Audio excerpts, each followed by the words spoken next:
She's looking at me like I'm saying something really interesting with my mind, but I have no idea what to do with this voiceover, so I'm just gonna continue talking, babbling, and now I'm trying to hide from it because I'm being really dumb. Hi and welcome to the Ruby Tuesday. My name is Ruben. And I'm Kay. And today we are reviewing Chaos Walking, but it's less of a review and more of a film versus book, which is obviously based on The Knife of Never Letting Go.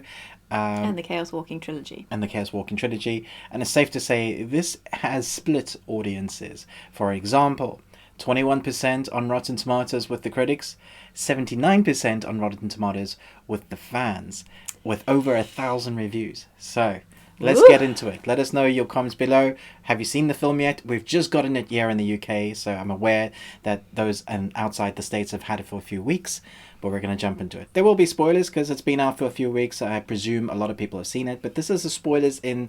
I've not said much about the film as in spoilers, but we're doing comparison from film to book, so there's that sort of spoilers in it.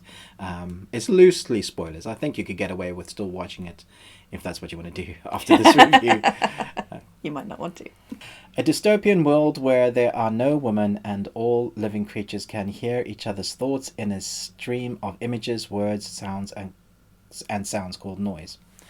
So from that description alone on IMDb, the film, that's not what happens in the film. Actually, the animals don't talk, and as far as I know, the animals should talk. So that is a disappointment to me. I would have loved having to see... I think it would have given the characters, the animals, so much more character. It would have been great. You didn't even have to make their mouths move. You could literally just hear their thoughts. You could have done that, and I think it would have been a lot of fun. It was interesting watching this film with my son and my wife, who have read the books.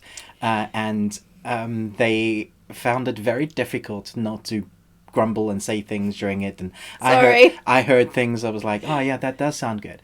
But if I were to step outside completely, and which I am, if I could put their thoughts aside, I would say that there are things in this film that are really good. Namely, our two main protagonists. I thought we have our Jedi Knight.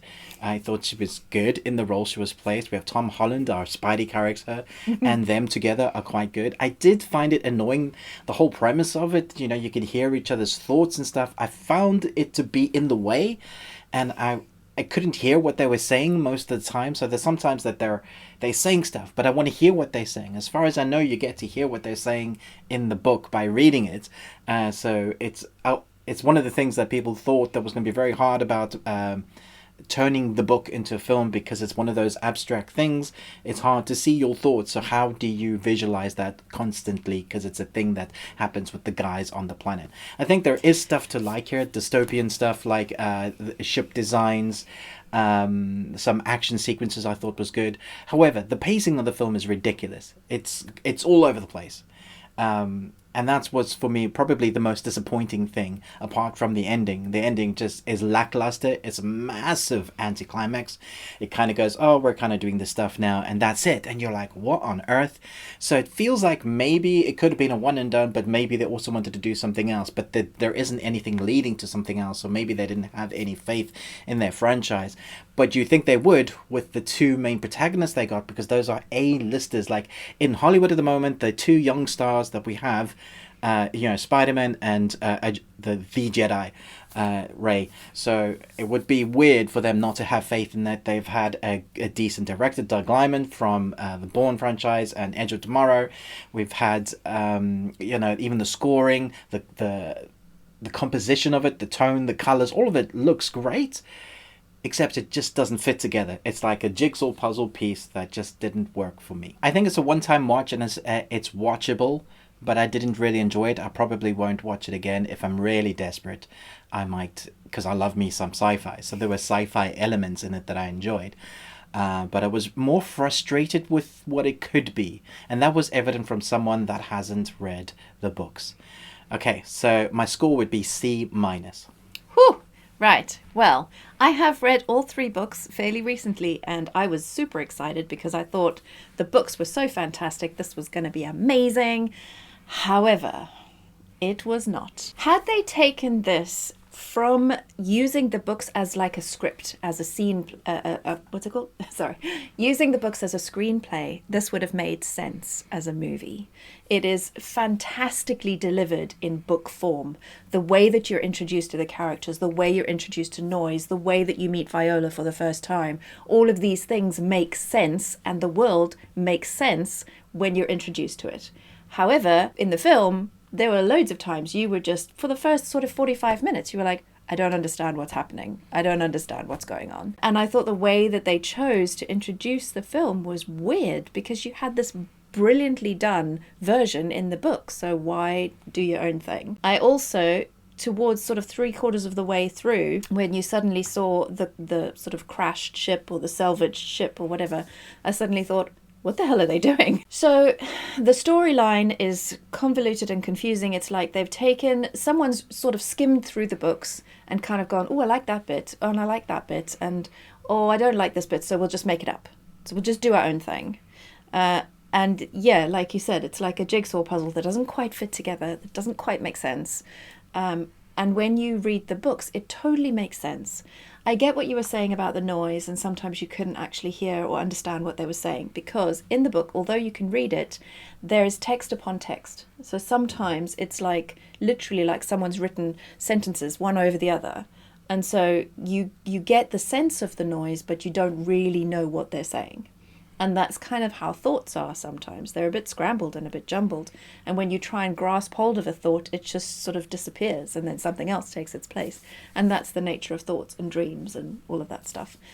I thought their handling of the noise in some parts was good, but for the most part, they scratched the surface of it, but they didn't actually do it like it needed to be done. It needed to be much louder. It needed to be much more consistent, because then you get the contrast with David Prentice, who doesn't have noise. And it's like, how is he doing that? It's like a miracle. It's like he's this holy man because he can control his noise where nobody else can. It's like every single thought, day and night, waking or sleeping, is there for everyone to see. And also the animals. You know, that's what makes it so interesting in the world, because you've got Manshi, the dog, who speaks. Manshi, not like full sentences, but Manshi will, you know, he'll be trotting along going, hungry, food, hungry, hungry Todd. Or he'll go, poo, poo, need a poo. Or, you know, he's just, you know, whatever he's thinking in his little doggy mind is just, it's there for everyone to enjoy. Likewise, when there's predators around, they give themselves away because you can hear them. They're going, food, tasty morsels, come closer. And you're like, oh crap, something's hunting me. You know, so these things that were so interesting and so fun in the book are just completely ignored in the film. Yeah, I mean, that would have been something I would have loved. So storyline-wise, the film is nothing like the books. The books are complicated and follow a narrative that has a start and an end point that is so much bigger and so much more interesting than you can ever imagine. It's not just the human story, because they tell the story of the spackle, and the spackle are so interesting and so amazing, and it makes the story so much richer and so much more tragic on so many levels, that, yeah, just to leave that out completely just seems like they've just done a really sort of surface, like literally like someone just flicked through the books and goes, oh yeah, no, I know what this is about, chuck the book away and write your own story. And yeah, it was hard for me to watch. I was really looking forward to it. I thought there was nothing wrong with the acting, there was nothing wrong with the filmmaking, there was nothing wrong with anything really, apart from the fact that they didn't actually do the story. So I'm going to give it a D-. That's your first D- ever. It is. Wow. It's a disappointed D from me. Okay. Well, let us know in the comments below. Have you seen the film? Will you give it a watch? Have you read the books? How much do you love the books? Which is your favourite part of the book? It'd be interesting to know. Who's your favourite character? I think my favourite character would have been the dog. But... He was definitely my favourite character in the first book. See? Yeah. But we'll never know now. Alright, thanks so much for watching this, but most of all, until next time, remember, live long and Tuesday.